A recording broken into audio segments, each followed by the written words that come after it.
Good afternoon, students. Today I am going to start chapter number 6 from your special English book, which is titled Two Gentlemen of Verona. So first we will see about the writer.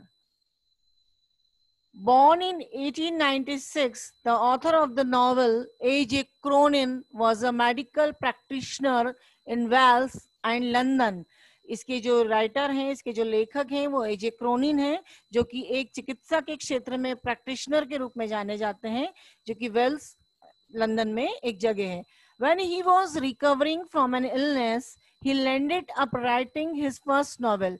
वो बीमार पड़े और जब वो बीमार होने के बाद उनकी रिकवरी हुई, वो थोड़े ठीक हुए, तो उन्होंने लिखना शुरू किया. उनका जो फर्स्ट नॉवल था वो था haters castle. He instantly became popular with his novel, और धीरे धीरे वो अपने इस नॉवल के माध्यम से बहुत ज्यादा प्रसिद्ध हो गए. So he decided to give up the medical profession and took up writing as a full time career. उन्होंने निश्चित कर लिया कि अब वो इस मेडिकल चिकित्सा क्षेत्र को छोड़ देंगे और वो फुल टाइम जो अपना कैरियर है लिखने की फील्ड में ही बनाएंगे.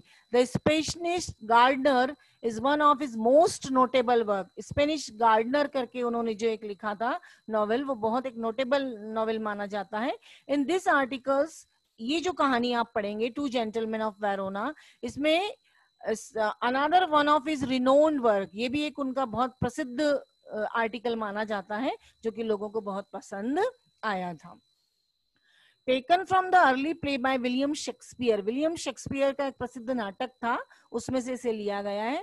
The title of this story two gentleman of Verona, इसका जो टाइटल है वो विलियम शेक्सपियर के एक प्ले में से लिया गया है. इट इज वेरी ग्रिपिंग, बहुत ही बड़ा ग्रिपिंग, एक अच्छा सुनने में पढ़ने में बहुत अच्छा ग्रिपिंग लगता है इसका टाइटल.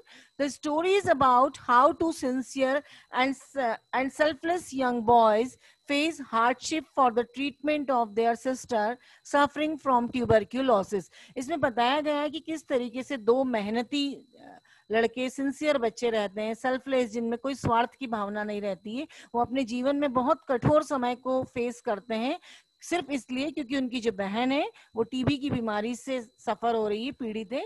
उसके इलाज के लिए वो बहुत तरह का जीवन में कठिनाई का सामना करते हैं. It conveys the message that as long as people are willing to make sacrifices for the well-being of others, there is a hope for humanity.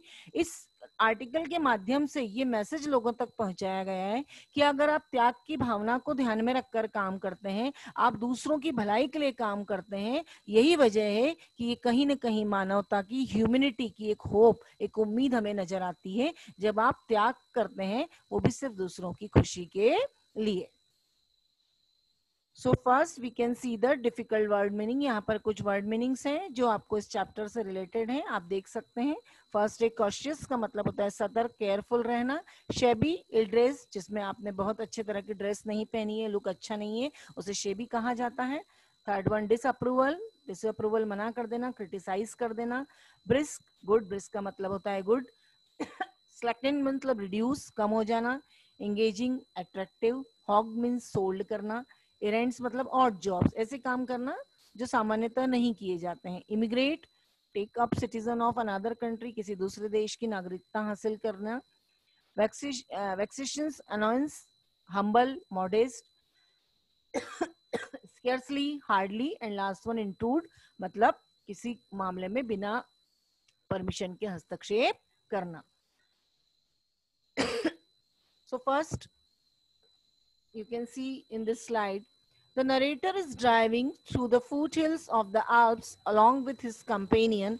इसमें जो लेखक हैं वो अपने एक दोस्त के साथ अरावली पर्वत की जो आल्प्स पर्वत की जो तलहटी है वहां पर जा रहे हैं.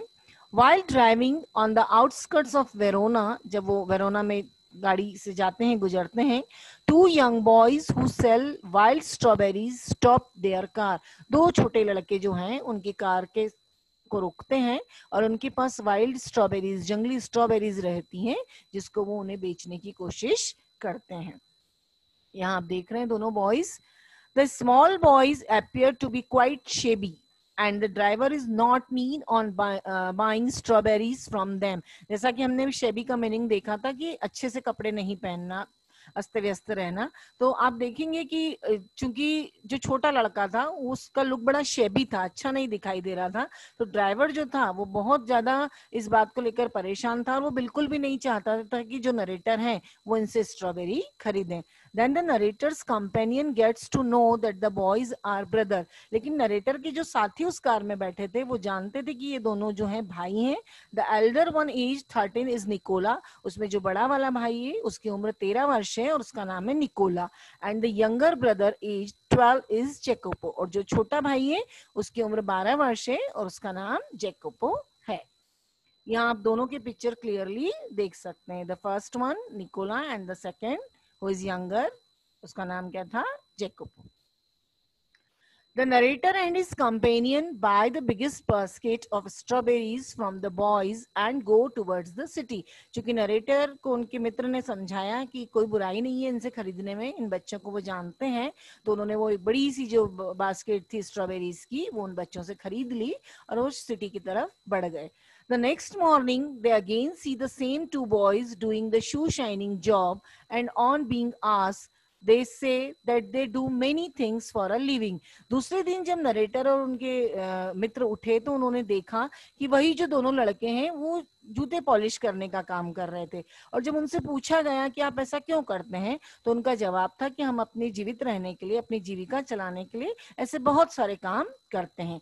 They also tell the narrator and his companion that they could work as guides and show the visitors places of interest in the town. उन्होंने ये भी बताया कि वो जो है गाइड का काम भी करते हैं, इस शहर में जितने भी दर्शनीय स्थान हैं उनको दिखाने का काम भी वो करते हैं। इसका मतलब वो बहुत सारे काम करते हैं, जैसे वो स्ट्रॉबेरी सेल कर रहे हैं, उसके बाद शू शाइनिंग कर रहे हैं, उसके बाद वो एक गाइड की तरह भी काम करते हैं। यहाँ आप देख रहे हैं पिक्चर में स्ट्रॉबेरी बेचने का काम है, जूते पॉलिश करने का काम है, आप देख रहे हैं विजिटर को वो ले जा रहे हैं कुछ नए दर्शनीय स्थल दिखाने के लिए, पेपर बेचने का काम कर रहे हैं। और ये सब वो क्यों कर रहे हैं? क्योंकि उनकी बहन जो है वो टीबी की बीमारी से पीड़ित है।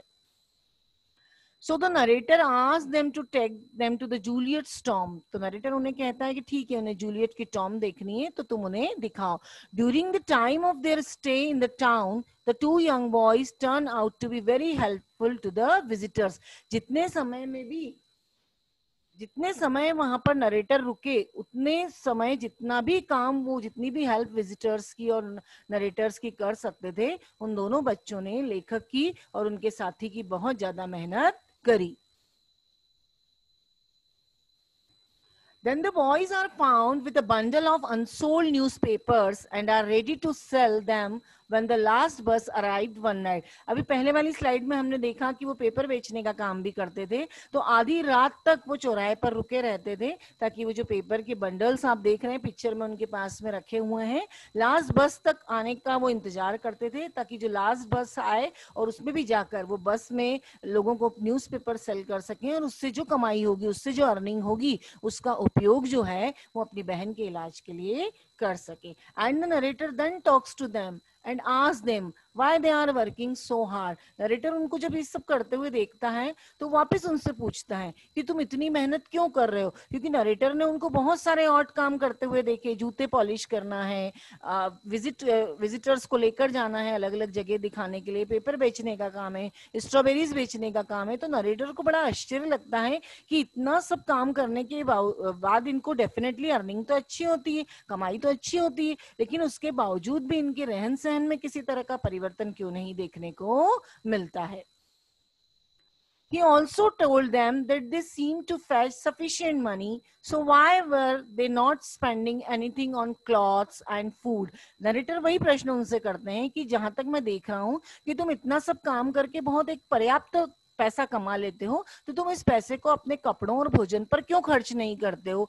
Nicola tells him that they had something in their minds but it is not elaborate. Nicola उन्हें कहता है कि उसके दिमाग में कुछ तो जरूर है, लेकिन वो लेखक को बताना नहीं चाहता है. And the narrator says we are leaving on Monday. इसमें लेखक उन्हें बताता है कि मंडे को जो है वो ये शहर छोड़ देंगे. Is there anything I can do for you before we go. Narrator कहते हैं कि अगर कोई ऐसा काम है जो मैं यहाँ से जाने के पहले तुम्हारे लिए करना चाहता हूँ तो तुम निश्चित रूप से मुझे बताओ, मुझे वह काम तुम्हारे लिए करके खुशी होगी. मतलब हम ये समझें कि नरेटर इनडायरेक्टली कहीं ना कहीं उनकी मदद करना चाहते हैं, क्योंकि वो देख रहे हैं कि बच्चे बहुत हार्ड वर्किंग है, इतना पैसा कमाने के बाद भी वो खुद पर कुछ नहीं खर्च कर रहे हैं. तो वो चाहते थे कि वो इस शहर को छोड़ने के पहले अगर कुछ तरीके से उनकी मदद कर सकें तो वो जरूर करें. आज के लिए बेटा इतना ही काफी है. Tomorrow I will explain the remaining part of this lesson. Till then, thank you very much for listening me.